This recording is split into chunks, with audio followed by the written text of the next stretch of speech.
احب احب والله العظيم احب ايه؟ احب الثلث، احب الثلث، احب الثلث. ازيكم عاملين ايه واخباركم ايه، ويا رب تكونوا بخير. وحلقه جديده من برنامجكم المحترم الموقر المهذب احا كوره، الملتزم بكافه المعايير الاخلاقيه والغير اخلاقيه احا كوره، عشان بس يبقى الكلام تمام يعني.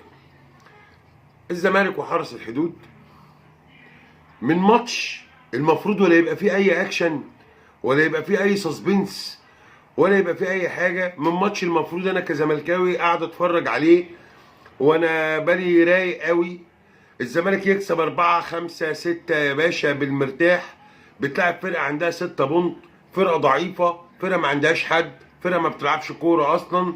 وانت المفروض الزمالك لماتش قلب باكشن وقلب بسسبنس بسببين او لشويه اسباب. السبب المعتاد لعيبه الزمالك اللي انا نفسي اقول لهم ما تستسهلش حاجه يا عم دوس على وش اي فرقه انت تقابلها يا عم. جبت التالت ما تجيب الرابع ما تجيب الخامس، احبطوا يا عم. باص باص باص، وكلها باصات ملهاش لازمه اصلا، كلها باصات ملهاش لازمه، باصات والله عديمه القيمه. حرس ايه ونيلي تقيل اللي انا اقعد في الماتش واقول الحمد لله ان اخويا ليه يعني؟ ده الراجل 6 بونت يعني، وما عندوش لعيبه وما دعمش باين، وحالته يعني تصعب على الكافر. السبب الثاني التغييرات. انت ليه تنزل الجزيري ما تنزل ناصر منسي؟ ليه ما بهزرش؟ ليه تطلع مصطفى شلبي؟ شفتوا الملعب من غير عبد الله السعيد؟ شفتوا الزمالك من غير الشويه اللي فيهم عبد الله السعيد؟ محدش بيمسك كوره يا باشا، متسندش على حد، محدش بيحضر كوره يا باشا، محدش بص في كله في اللاله. مصطفى شلبي كان كويس مش وحش، نبطل تريقه، انا اكتر واحد بتريق عليه على فكره يا سنين. بس كان انت مطلعه ليه؟ انت منزل سيف الجزيري ليه؟ ولا هم قالوا لك نزل سيف الجزيري عشان يجيب جون ويقولوا لنا شفتوا بقى احنا جددنا له ليه؟ عشان جاب جون في الحرس. اهو نزل وراك بؤس. ده في كرة يا جدعان ركبه بتحك في النجيله، مش عارف يستلم بطء. في ايه يا جدعان؟ ده الحرس يا باشا، والله العظيم المفروض تكسب 5 6 النهارده يا عم. لكن احنا جبنا الجون الاولاني، عملنا ايه بعد الجون الاولاني؟ بس كلها باصات ملهاش لازمه اصلا. هوبا فتوح اتغفل في واحده، معرفش انت تترقص كده ليه يا فتوح اصلا. سيبك بس، انا مش بتكلم الكوره بين ولا مش بين، انا بس بسألك انت غشيم ليه؟ انت غشيم بعد السنين دي كلها لسه غشيم عشان تترقص الطريقه الهايفه دي؟ يا عم انت بتلعب في الزمالك، ايه ده؟ حد برضه بيكلمني بيقول لي ما رامي ربيعه بيترقص. انت برد عليه اقول له ايه؟ يعني ما رامي ربيعه بيترقص يا جماعه؟ هو انا عشان رامي ربيعه بيترقص لازم انا اترقص انا كمان؟ ما اعرفش ايه الردود دي يعني، ما اعرفش انا. سيبك من البين، انت ليه بتترقص طريقه ده فتوح؟ وعيب في ماتش زي ده اتكلم عن تدعيمات، واقسم بالله ده انا ابقى بجح وجمهور بجح لو قعدنا نقول سيبك من موضوع التدعيمات ده اللي لازم. لكن ماتش ايه ده محتاج له تدعيمات؟ ده ايه الماتش ايه محتاج له ايه تدعيمات؟ مصطفى شلبي ماشيه معاه والدنيا زيطه معاه وجايب جونه الى حد ما كويس. اما بنتايك نزل مكانه ما عملش اللي كان بيعمله مصطفى شلبي. اما طلع عبد الله السعيد من الملعب، شفت الملعب من غير عبد الله السعيد؟ عامل ازاي؟ حكشه فرقه موسيقيه من غير موسيقار، من غير اللي بيعرفهم النوته بتتعزف ازاي. عبد الله السعيد خارج نزل. يعني انت عندك ناصر منسي برضو الدنيا مدياله والحياه حلو، ما تديله يا عم. نزول سيف الجزيري ده والله ما اختيار مدرب، والله. اصل انت بتنزل سيف اللي انت اصلا مش مقتنع بيه، اللي انت اصلا مش مقتنع بيه. ثم حد برضو يفهم جروس 3-1 دي مع لعيبه الزمالك، الماتش مش مضمون، والله ما مضمون. يعني كان يا ريت كابتن امير عزمي مجاهد اما بيشوف الجزيري يقول له لا لا لا الماتش كده ما خلصش. نو اتس نوت فينيش، لسه اي كامباك ممكن تدعي منتاتا عادي جدا. وكان برضو الحرس جاله البيلين وجابه، وكان في كوره بعد البيلين حكشه كده كانت ممكن تخش جون، عواد سندها على الخط بالظبط. ايه ده؟ ليه ده يبقى في ماتش الحرس؟ فين شخصيتك يا زمالك؟ فين شخصيتك اللي انت المفروض بتنزل تفرضها؟ يعني انا الحرس ده انزل ديب 2-0 3-0 الشوط الاول، هينزلوا ميتين الشوط الثاني. لكن لا، ازاي؟ حاجه سهله كده.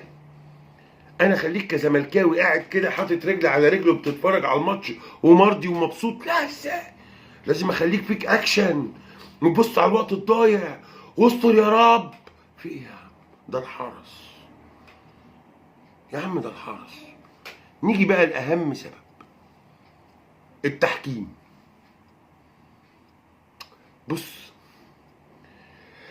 انا كمشجع هقعد اقول لك الحكم والحكم والحكم والحكم والحكم، بس انا بايدي ايه؟ هل انا صاحب قرار؟ هل انا صاحب مسؤوليه؟ هل انا بايدي اخد قرار تجاه المنظومه التحكيميه في اتحاد الكوره؟ هنتكلم، ما احنا كلنا بنتكلم سنين، احنا بقالنا سنين بنتكلم. عملنا ايه بالكلام ده؟ انت المفروض كنت تطلع تعمل بيان امبارح على اللي حصل في ماتش الاهلي. هتقول لي بقى وانا مالي ومال ماتش الاهلي؟ احيي، ده المنافس المباشر بتاعك، ده المفروض اللي بينافسك. هو بيقعد يتفرج على ماتشاتك وبيعترض وبيتكلم. هو انا النهارده كزملكاوي يا اما يبقى عندي رئيس نادي عامل مشاكل مع طوب الارض وشاتم طوب الارض، يا رئيس نادي حتى ما بيتكلمش بلغه الاشاره، يا اما هيطلع لي متحدث بعد يومين 3-4 كده يتكلم في الموضوع، يكون مات الموضوع اصلا، يكون مات الخبر. هو انا كجمهور اعمل ايه؟ هنتكلم؟ ما نتكلم، احنا كل مره بنتكلم. الجونه دي مش عارف اتكلم. في فرق بين الجمهور ما يتكلم والمجلس لما يتكلم. وللاسف احنا ما عندناش مجلس بيتكلم، ما عندناش مجلس بيعمل حاجه، ما عندناش مجلس بيعترض، ما عندناش مجلس يمتلك ولو قليل من العنف في رد الفعل، من العنف في التعبير، من العنف في الاعتراض. ما عندوش اي حاجه، ما عندوش اي حاجه، مفيش. هنقعد نتكلم ونقول الحكم النهارده عمل. يا عم ده انت كسبان، ده انت النهارده اهو كسبان، ده انسب وقت تطلع تعترض. اطلع اعترض، مش تقول لهم. طبعا مش هقول لك هدد بالانسحاب، احنا عارفين الفسكونيا دي كلها في البلاله اصلا، مفيش حد بينسحب. لا، اطلع اتكلم يا باشا، اطلع انت بص كرئيس نادي نفسك اتكلم، قول لا ما ينفعش الكلام ده، عاوزين تدوا الدوري للاهلي باللي بتعملوه ده ادوهوله، بس اطلع قول الكلمتين دول، زعق، اشخط، اتكلم، اعمل اي حاجه، عرفهم ان انت لسه عايش، عرفهم ان نادي الزمالك فيه مجلس، يا ريت بقى. لكن انت تعتمد على الجمهور وسيب الجمهور يا عم، هيقعد الجمهور يفضي شحنته ويرزق. ما احنا مش في ايدينا حاجه، احنا مش اصحاب قرار. الجمهور هيعمل بيان،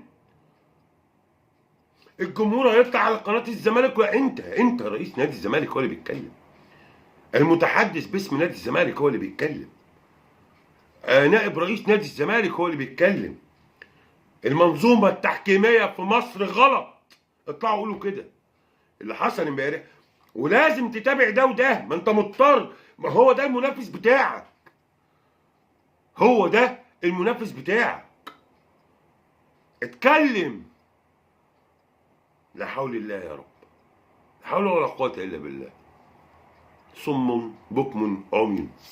مفيش يا باشا، مفيش اي رد فعل من اي شكل، باي شكل مفيش اي رد فعل. تخيل انا كزملكاوي المفروض اقعد اتكلم واقول له فين التدعيمات عشان ماتش الحرس.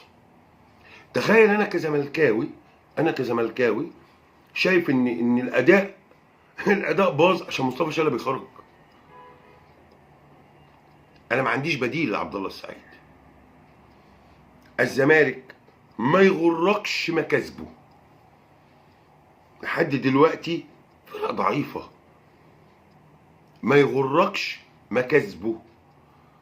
ليه؟ لو المكاسب دي انت مقتنع بيها انها مكمله، لا مش مكمله.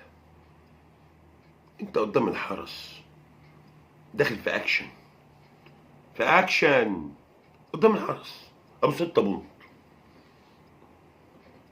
لعبتك. ونيجي بقى للكلام التاني، برضه في حاجه عايز اقولها يا سيد جروس تاني. لو ما بتزعقش جيب واحد يقعد يزعق.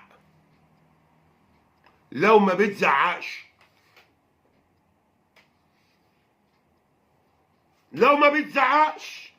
يا عم انا مش بكلمك في تكتيك، دي في حاله